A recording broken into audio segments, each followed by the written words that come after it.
From WBRN Radio and on the Bostonred Network. This Week in Economics by Numbers Man with our partnership with Cranston Analytics. On the 24th of June 2018 is the date of this broadcast. Petroleum prices, oil prices, and OPEC, some stabilization there. It is a commodity, but it can be manipulated. The Saudi Arabia and several others have agreed or say they have to boost their production, which artificially affects the price of petroleum, crude oil. In other words, it would keep the price lower than what the average market price would be.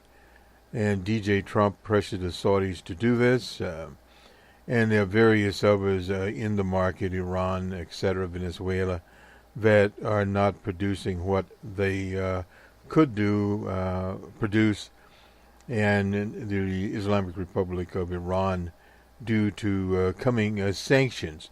So that would artificially deflate the price of petroleum.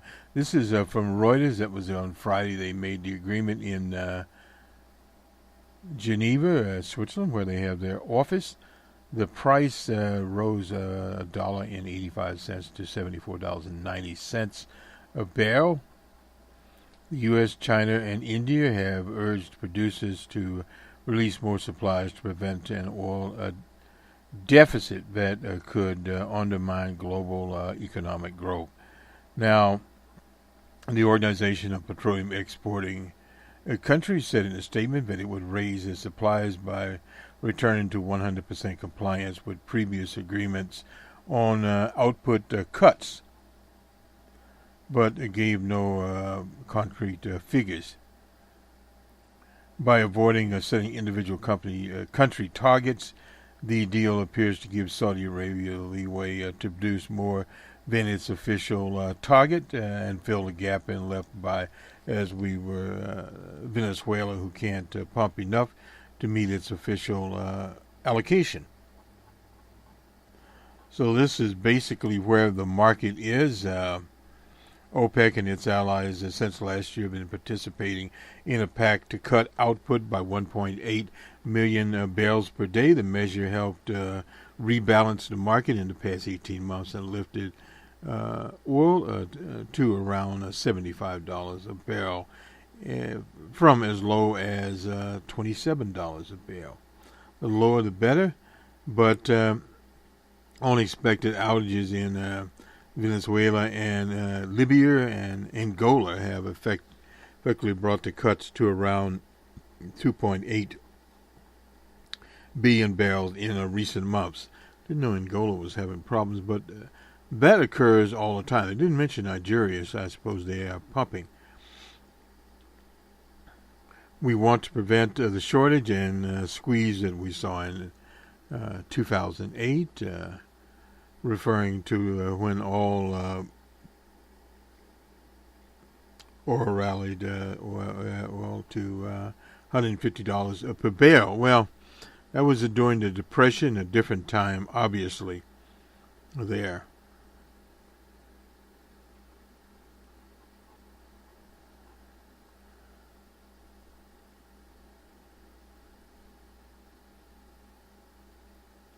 This is DJ Trump. We won't really go into that.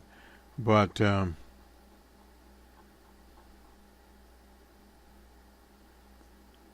will save this for another day. Let's go to the latest news from the Bureau of Economic Analysis. We have it on workstation here. At least we did have it. We have it here. Nonetheless, this is for Q1. Research, receipts and expenditure first quarter. Net government savings difference between current receipts and current expenditures in the federal government and state and local governments was $1,004.3 billion in the first quarter of 2018, decreasing $142.7 billion from $901.6 billion in Q4. That was in 2017. Net lending or net borrowing is an alternative measure of government fiscal positions. Net borrowing is the financial requirement of the government sector and is derived as net government savings plus the consumption of fixed capital and net capital transfers received less gross investment and net purchases of non-produced assets. And net borrowing was exactly 1,129 billion in the first quarter, increasing from 1,146.2 billion from 17.2 billion in the fourth quarter. Now, this is a bit of high finance, what the net savings were. And government savings, government receipts, 5,491.6. Current expenditures, 6,435.9. Now this is net government savings and net government lending or net government borrowing. It's in 2018. Government savings a negative 1,044.3. For the federal government, that would be a negative 91.0, and for state governments, 134.3 billion. Net lending or borrowing 1,229,000, and for the federal, that would be a negative 927.1, and state and local governments 152.9. Federal government savings was 910 billion for Q1, decreasing 164 billion from 746 billion in Q4. In the first quarter, current receipts decreased more than the fourth quarter, and current expenditures decelerated. Federal government, sorry about that, just flew along here. Net borrowing was 976.1 billion in Q1, increasing to 1,169.7 billion from 191.6 billion in Q4.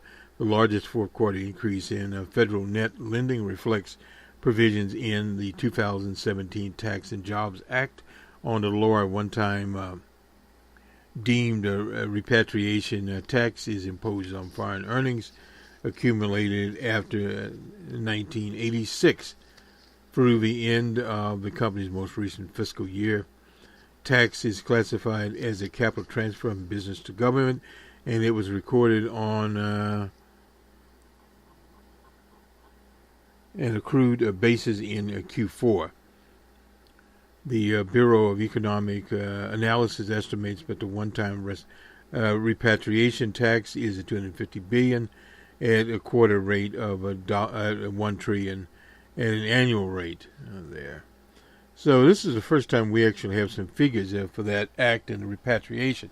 Personal current taxes turned down in Q1, reflecting the downturn in withholding income as a result, again, of the Tax Cut and Jobs Act. Tax on corporate income decreased more in Q1 than in Q4 as a result of the act. They're moving the corporate tax from 35 to 21.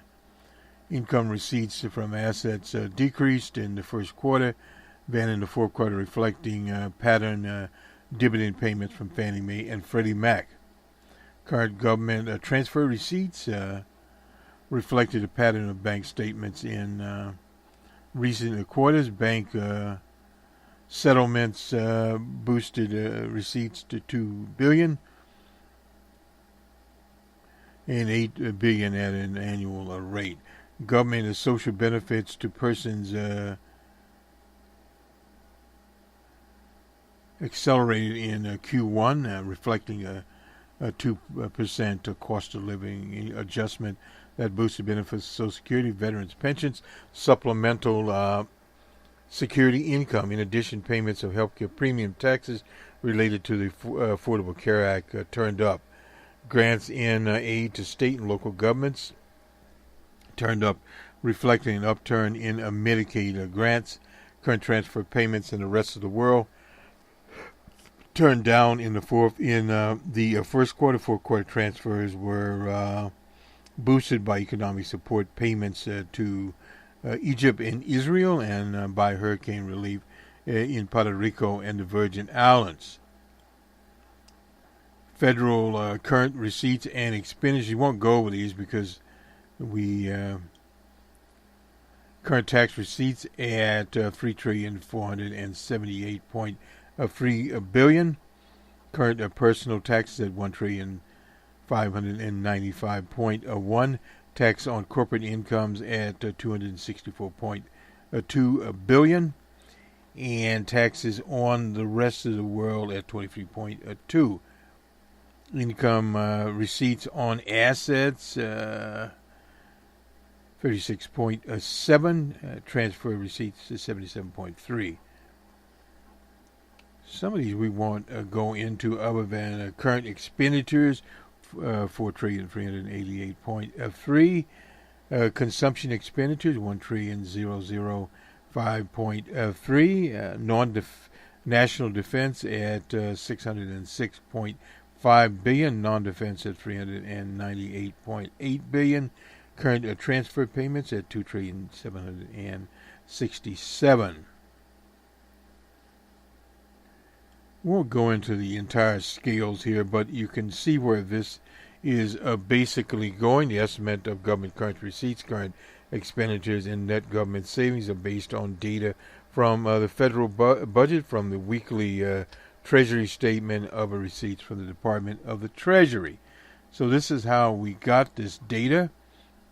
State and local government savings was $134.3 billion in the first quarter, increasing to $21.3 billion from $155.6 billion in Q4. State and local government's net borrowing was $152.9 billion, decreasing $21.5 billion from $177.4 billion in Q4. So they're looking a little bit better there. State and local governments where they are. Won't really go into that. We'll finish this segment. But you sort of see where the Jobs and Tax Act left the American economy. The American economy, of course, being a diverse economy, no doubt. So we'll now continue with information from Bloomberg and various others as we move along. We try to get a wide variety of information here and opinions from, as they say, various stakeholders. We just do Bitcoin. It fell to a 4-month low in persistent bearish trends. Bitcoin dropped more than a 4-month low on Friday, containing a downward trend after more negative headlines about the Japanese financial regulators ordering the 6-digit currency exchange to make improvements on their anti-money laundering. The virtual currency fell as low as 6,085.59. Bitstamp, the lowest since February, not far from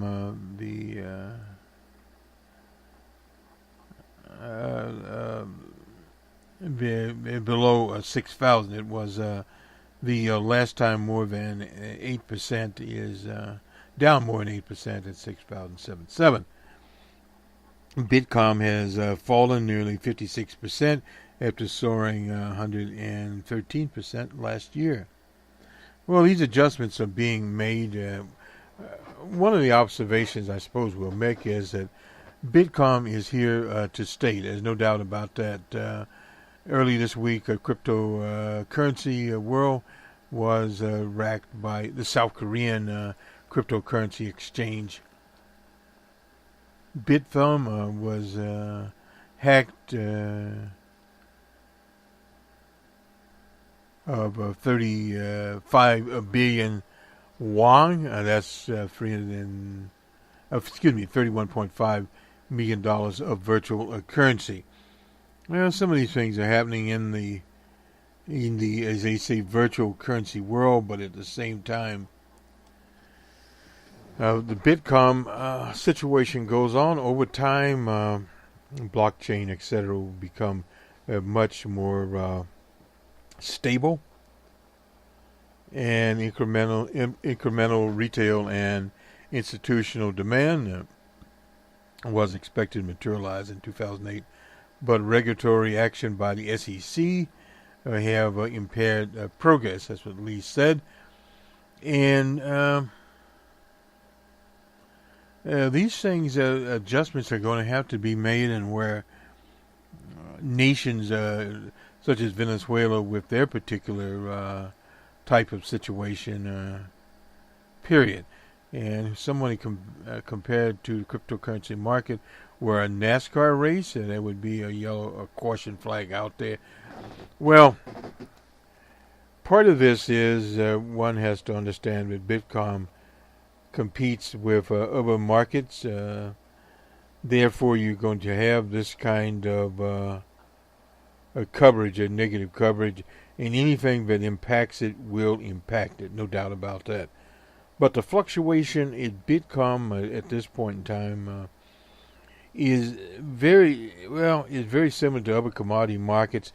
We won't mention petrol at this point, because petrol doesn't normally fall that much. But you had one time Bitcoin was up to what, $10,000 or whatever.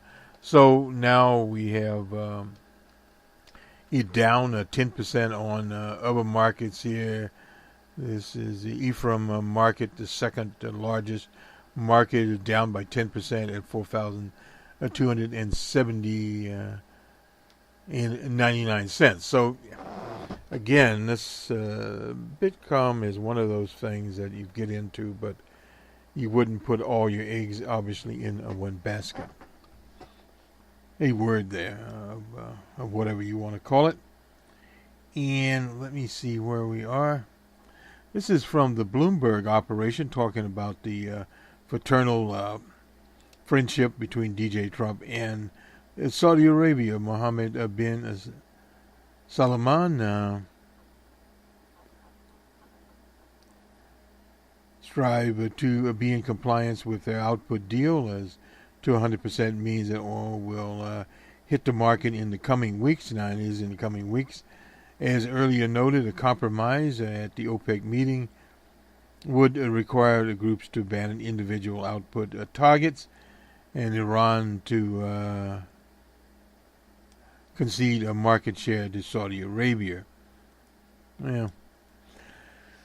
This is sort of behind the curtain here. Importantly, the 100% compliance target is for the group as a whole and not for individual members.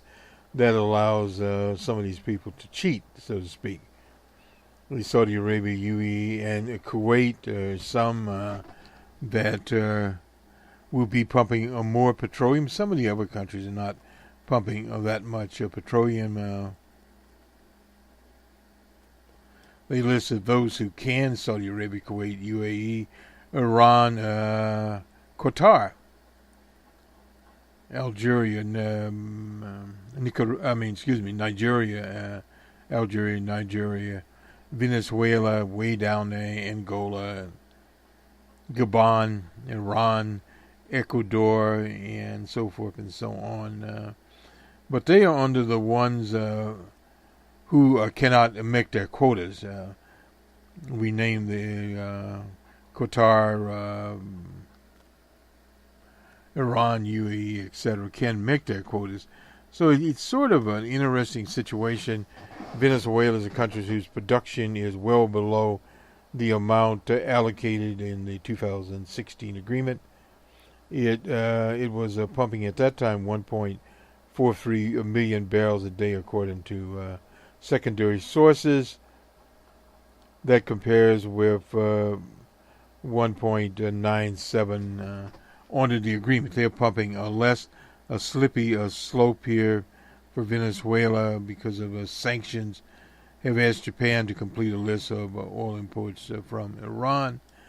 And basically this is governmental sleight of hand, the performance of UAE's war minister, and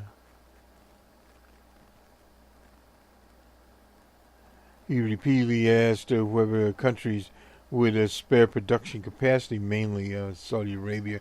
In other words, they make more money because they have spare capacity for those that do not. So that's basically the game is going to be played here.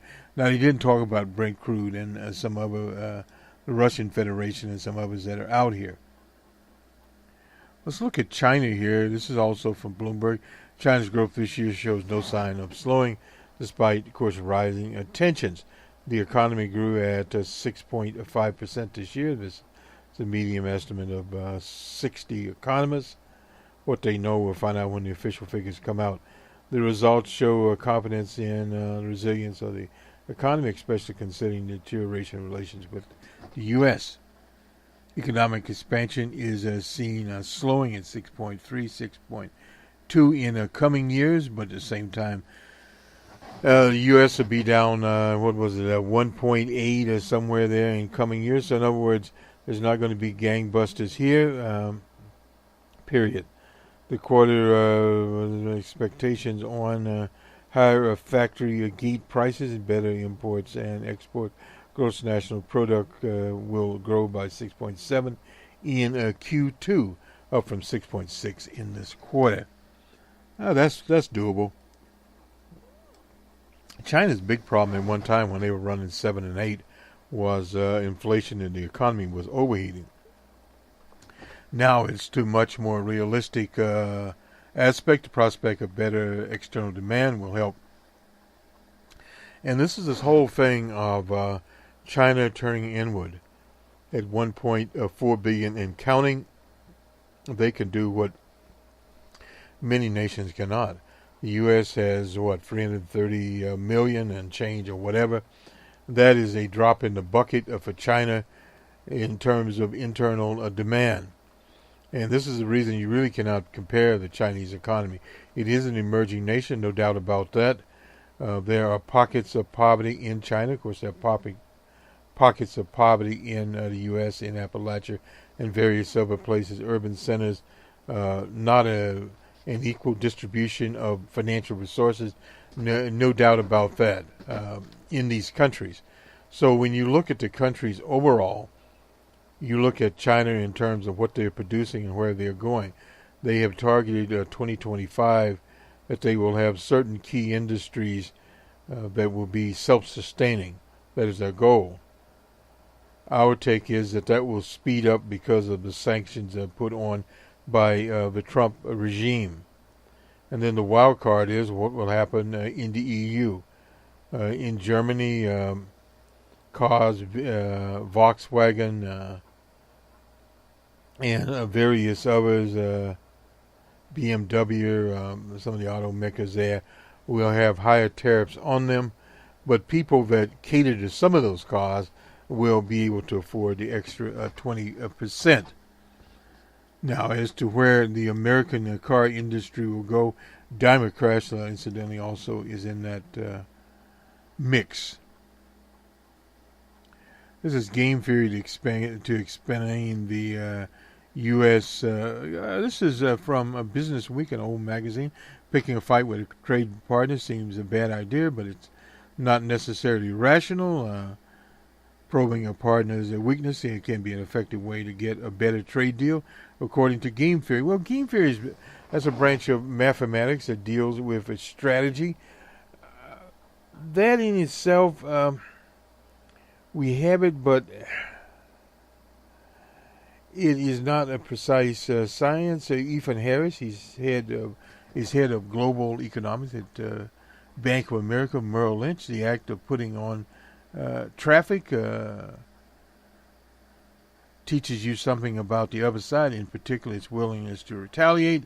Harris said it worked for the U.S. when threatening Korea with steel and aluminum tariffs. The Koreans quickly made concessions to escape the tariffs, but that's a much smaller economy. The problem with tit for tat is not irrationality, but a miscalculation, and that is one of the things that's happening here with China. DJ Trump targeted, 50 billion worth of Chinese imports in response to what he said decades of effectively theft from America. He has signaled he wants to reduce America's $376 billion deficit in goods with China. The Chinese ministry immediately responded with a statement saying it would counter the measures with equal intensity. Beijing is targeting soybeans, corn, rice, sorghum, beef, and pork. Here goes our pork bellies, and pork, fish, and dairy products. Unhappy with China's reaction, he came up with, this is DJ Trump, an extra $200 billion there. China said the U.S. loses its census and publishes such a list. China will take comprehensive qualitative and quantitative measures. And according to people surveyed by Bloomberg, 4 scenarios, both sides back down, which seems unlikely in the short term. China blinks, the U.S. blinks, or both sides keep escalating. China blinks scenario to assure President Xi want to endure a downturn in the Japanese economy, which shows sign it's on a performance in May. U.S. blinks scenario assumes China called DJ Trump's bluff. Well, part of the problem with this administration is they're all over the place. And with countries like China, they don't do very well in projecting what people all over the place will do or will not do. What they do is they take the facts or the face word of these people. If DJ Trump says he will do this, they assume DJ Trump will do it. And they refactor their position accordingly. And that type of negotiation, or lack of negotiation, you have problems. Trump is convinced he can do better. So far, the U.S. stocks have held pretty well, strengthening his hand, but that may not last. I've been amazed at the complacency of the markets as Trump marches off to a trade war. That's Paul Krugman, Nobel laureate economist. We use his stuff for that, as he tweeted. Chinese stocks have been sinking. The Shanghai Composite Index fell 4% to a 2-year low on the 19th of January. Those are some of the things that are happening here, but you have to understand, China is a state-planned economy, and these other machinations that are going on here are just machinations alone. 12 global indicators to watch. These are some that Bloomberg talks about here. Turn of the 90 trillion global economy to help you. Bloomberg has created some things. I don't have. We'll see if we can get some of those up here.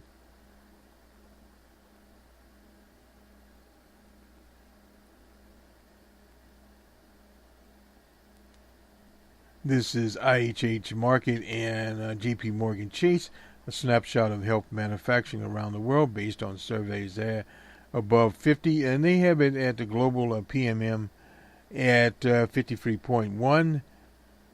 U.S. employment at 223,000, and that next report would be on July 6th. U.S. consumer spending at 0.6%. U.S. personal consumption expenditures at 2%, and Brazil's GDP at 1.21.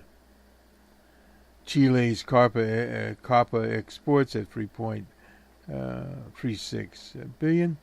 Euro inflation in the euro area at 1.9.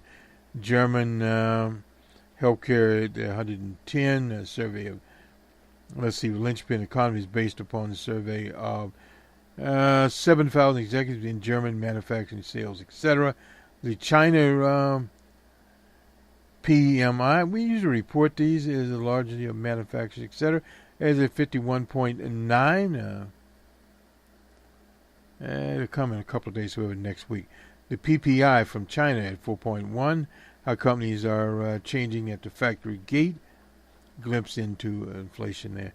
Japanese inflation at 4/10, so they at 7/10. South Korea and exports at 13.5. And these are some of the things here if we look at the global economy. Let's look at, we'll do stocks and then we'll come back to commodities. And let's just go down. This is from Bloomberg. The FTSE was down 6.2%. The DAC was down 2.77. The CAC, that's in France, was down 2.8. And in Spain, they were down 0.35. In Asia, the Nikkei was down a negative 7.8%. And the Hang Seng was down 4.08. And that's some of the indexes here. And we'll go back up. Asia Pacific, we did Europe. And in the U.S., the Dow was down 0.70. And let's see, the NASDAQ was down 0.62% there. And we look at, this is where the markets were. And let's see. Now we'll look at the commodities. The Bloomberg Commodity Index at 1.86. That was a change in the value at 179.70. The Reuters Jeffers at 3.22.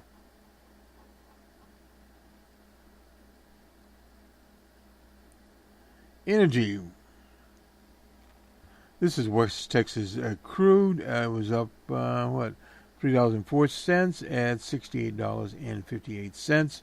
As we reported of Brent crude at $75.55.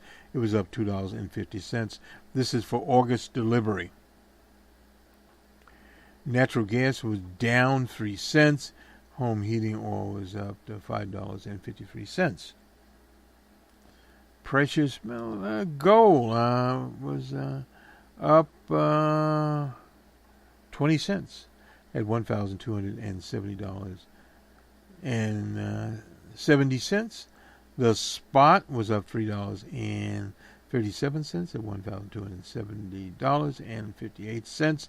Silver, it's been going up a little bit, up 14 cents at $16.54. Platinum, for anyone that's interested, was up $13.72. Hey, corn, what was it? 3.665. Wheat didn't change. Wheat was down $2.50. Cocoa was up $1, and cotton was up $1.04. Live cattle, haven't got the pork bellies, we'll have to look those up, was down 22 cents. So there's some of our commodities here. And where we are, we have one more.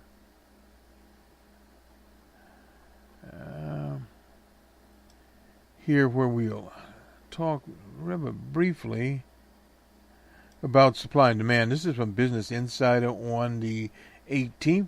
Supply and demand, a model of labor market is fundamentally broken, and that's why you're not getting paid anytime soon. That's Jim Edwards writing there. This is in the 1980s. Ronald Reagan and Norman Tebbit blamed the unemployed for being poor, but their beliefs no longer make any sense in a world of full employment. We have full employment in the U.S. and UK, but extremely low wage growth. The gig economy is structured to keep wages down, even when there are a shortage of workers. Unemployment, part-time workers have replaced the role that mass employment used to play in the UK. Work now creates inequality, and workers know that they can't get ahead merely by working. Well, that's been the case in entrepreneurial economy forever. The political consequences, it makes a minimum level one of the most important political issues, minimum wage. Now, that was brought out by a Pew study talking about if the U.S. minimum was raised to $15 an hour, how it would improve the economy. But most states have raised it, have actually phased it in, and in I know Washington State, it doesn't come into full effect till, I believe, 2022, a few years off. This is Troy Taylor. He's CEO of Coca-Cola franchise for Florida, was asked at a recent conference. The context of the question is that America has ultra-low unemployment. In fact, it's even reached the policymakers to consider a full employment, which essentially everyone who wants a job has one. Well, not exactly true. That reserve army is still out there. Taylor said he didn't see wages going up anytime soon. It's not going to happen, absolutely not in my business. The reason he can be so confident is that employers, the bosses, and belatingly economists are waking up to the fact that the old-style supply and demand models of labor markets are dead. Employers have gained power.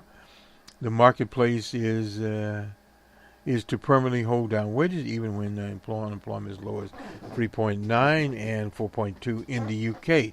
The old model was simple. It stated that the price of labor was set by supply and demand. If the supply of workers was restricted, wages would eventually rise as workers switch jobs, better positions, and negotiate better pay wages. Well, it doesn't happen.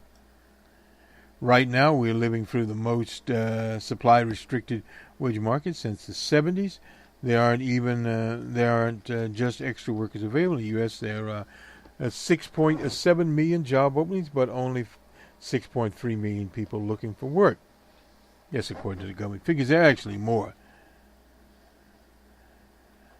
I ain't going to work on Margie's farm no more. Ought to be a national anthem. Period. And yet in the U.S. and UK, wages are stagnated. We are not experiencing anything like 150 years ago. A similar picture in the UK, where year-on-year wage growth is about 2%. Economists are starting to wake up to this strange phenomena. Paul Johnson, director of the Institute for Fiscal Studies, recently wrote, astonishingly, real wages remain well below where they were a decade ago, 10 years. We have not experienced anything like this in 150 years. Well, it shows exactly where we are. The competitive supply and demand model of labor is fundamentally broken. From Martin Beck, leading UK economist at Oxford, noted that April's average pay increase was the weakest since November. He told clients recently, but that the economy had reached what they call full employment was hard to reconcile with the slowdown in average pay growth. Well, when unions are weak or non-existent in certain sectors, such as in Uber and various others, you can have that sort of thing going on. Pay rates are no longer moving upwards. Unemployment moved downward because companies like Uber, Just Eats, Deliveroo can switch their demand for labor on and off by a minute basis. Self-employed folks making a living on Amazon, etc., eBay, know their clients instantly go elsewhere if they raise prices even by a few pennies, and no doubt.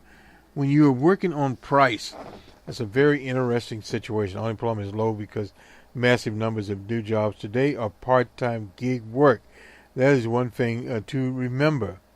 Part-time underemployment has statistically replaced the mass unemployment we remember from the 80s. As Johnson says, the majority of people who are classified as poor now live in households where someone is working.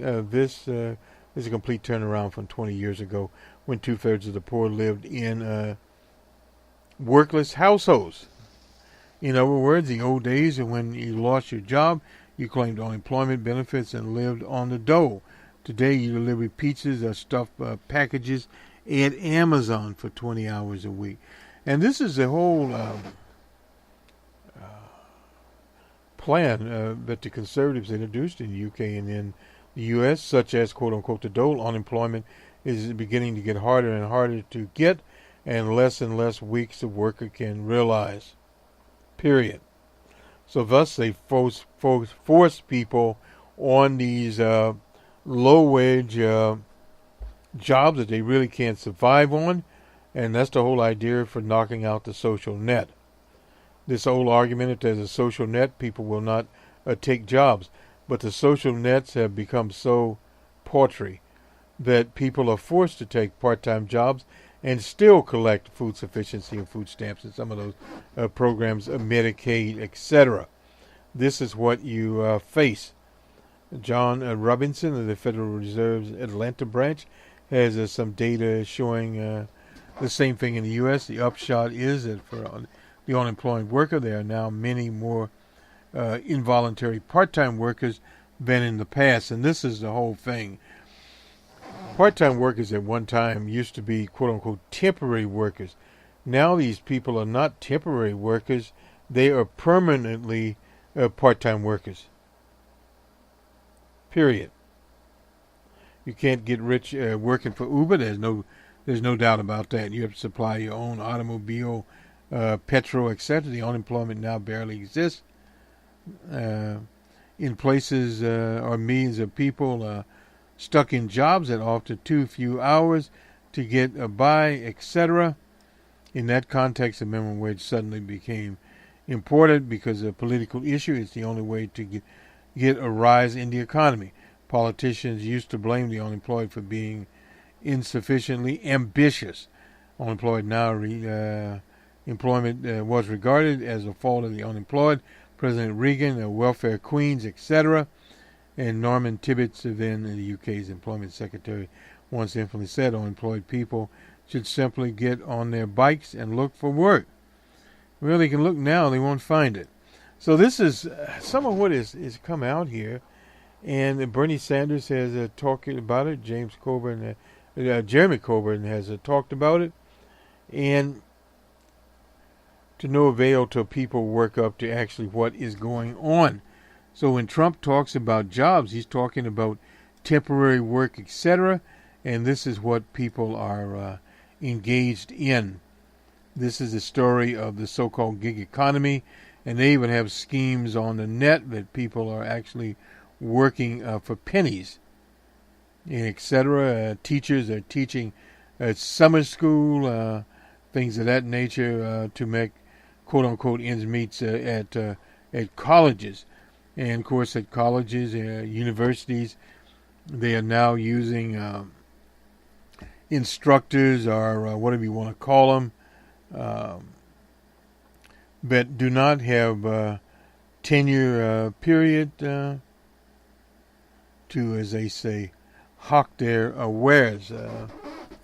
Much the arrangement President Obama, but he had a much more adjuncts a lifetime position, which most don't, but their salaries are less.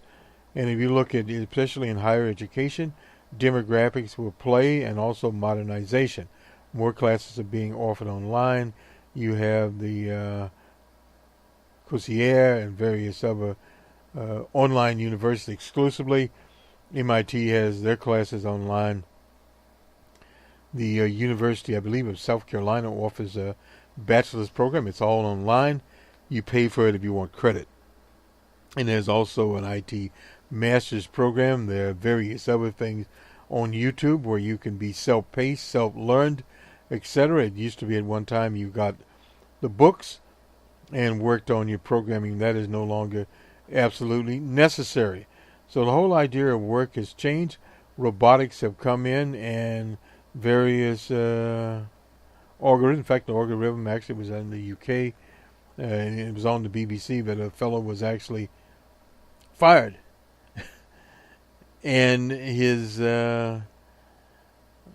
pass was revoked, his key card, etc., and the managers could do nothing about it. And this went on for about 3 weeks, and he finally got reinstated, but he lost pay, and so he quit that job. But this is just some of the things that are happening out here. So there's not the job security that some think there is, at least in the American context, that many of these jobs are very tenuous. And in many industrial sectors, because of the tariffs that bring something else in, there are these rolled steel outfits and various job steel plants that it will cost them more and they will potentially lose business. Some of the larger ones will benefit. So this whole thing of who will benefit and who will not benefit is on an industry case-by-case basis. In the automobile sector, some of that will affect the supply chain and already a soft market for autos in the U.S. So in other words, there's no comprehensive plan in the U.S. The tariffs, well, tariffs, okay. So in other words, there'll be less products here. China obviously understands this. They'll be sending less here, which will mean in reverse, American companies that want to get into China will not get into China. The soybeans and some of that stuff will not. They'll get it from Brazil and elsewhere in the world because of a global economy. And that will hurt farmers in the Midwest and in the South. So this is where the economy stands, and hopefully we've shed some light on what is going on. Yes, Professor Krugman was correct in that the market's up and down. But what you have to understand about the markets, a lot of it is psychology. Psychology was, at least in January, in a boom, had tax cuts, etc. That has worn out. The corporations have got their money. They have bought back stocks. Some gave bonuses. People have now basically got their income tax refunds. They've either put it in the bank or spent it. And this is where the so-called summer economy sets. And then we have these massive amounts of workers that are working part-time out here. And many of these people are working 2 and 3 jobs and driving Uber. So this is where we are on the 24th of June, 2018. Numbers man here on our channel, at least our part of Bostonred Network and WBRN Radio. Appreciative of Cranston Analytics providing the analytics that are not provided from Bloomberg, BBC, Reuters, independent economists that we mention here. The opinions are their own, not us. Our opinions are ours, of course. And their data is their data, period. Have a good week, everyone. For those in business, make it a productive week. For consumer, keep your eyes on the prize. And next week, and then the next week will be the 4th holiday. I believe it's in the middle of the week. So a lot of people will be going on holiday. July is one of the traditional holiday months. August is the big one we used to have. We'll see how all that goes.